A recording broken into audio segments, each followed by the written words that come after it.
ഞാകട്ടെ ചില ചോദ്യങ്ങൾക്കുള്ള സമയമായിരിക്കുന്നു. യാഹിഗോയ്ക്ക് എന്താണ് പറ്റിയത്? അതെ, അങ്ങനെ ഒരാളുണ്ടായിരുന്നല്ലോ. അവൻ മരിച്ചിട്ട് കാലങ്ങൾ. ഇവിടെ എന്താണ് സംഭവിച്ചത്? മറ്റൊന്നും സംഭവിച്ചില്ല. യുദ്ധം, അത് മാത്രം.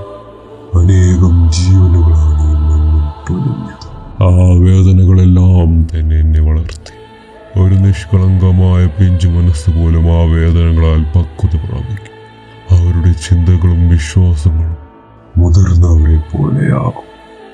പക്ഷെ സുഹൃത്തുക്കളോടും സഹമനുഷ്യരോടും സ്നേഹം ഉപേക്ഷിക്കുന്നതാണോ നീ പക്വത എന്ന് പറയുന്നത്?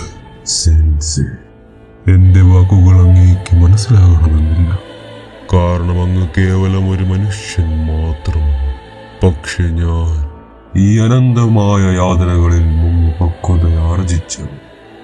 എന്റെ കാഴ്ചപ്പാടുകളെല്ലാം തന്നെ ഒരു മനുഷ്യന് അധീനമായിരിക്കുന്നു, ഒരു ദൈവത്തിൻ്റെതുപോലെ. അതിനാൽ അവ പരമമാണ്. ഒരു മനുഷ്യനായിരിക്കുമ്പോൾ ഗ്രഹിക്കാൻ കഴിയാത്തതെല്ലാം എനിക്കിപ്പോൾ വ്യക്തമാണ്. ഈ മർത്യരായ മനുഷ്യർക്ക് സങ്കല്പിക്കാൻ പോലും കഴിയാത്ത കാര്യങ്ങൾ എനിക്കിപ്പോൾ ചെയ്യാൻ സാധിക്കും. അതുകൊണ്ട് മൂഢമായ അന്തമില്ലാത്ത യുദ്ധങ്ങൾ നേർന്ന ഈ ലോകത്തെ ഞാൻ അവസാനിപ്പിക്കും. ഇതെന്റെ ദിവ്യകർമ്മമായിരിക്കും. എല്ലാ രാജ്യങ്ങളും, എല്ലാ മനുഷ്യരും യഥാർത്ഥ വേദന എന്തെന്ന് മനസ്സിലാക്കും. ആ വേദനകൾ അവർക്ക് ഭയമായി തീരും. ആ ഭയം യുദ്ധങ്ങളെ തടയും, സംഘർഷങ്ങൾ ഒഴിവാക്കും. അങ്ങനെ വേദന ഈ ലോകത്തെ ഒന്നായി ചിന്തിപ്പിക്കും, പക്വത ആർജിപ്പിക്കും. ആ സാഹചര്യം കൈവരണമെങ്കിൽ ഒരു ദൈവത്തിന്റെ കരങ്ങൾ അനിവാര്യം.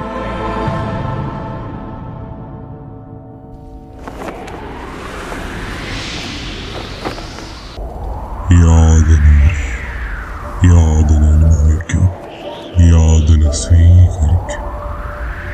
യാതന മനസ്സിലാക്കാത്തവർക്ക് ഒരിക്കലും യഥാർത്ഥ സമാധാനം തിരിച്ചറിയാൻ സാധിക്കില്ല. യാഹിഗോ അനുഭവിച്ച വേദനകൾ ഞാൻ ഒരിക്കലും മറക്കില്ല.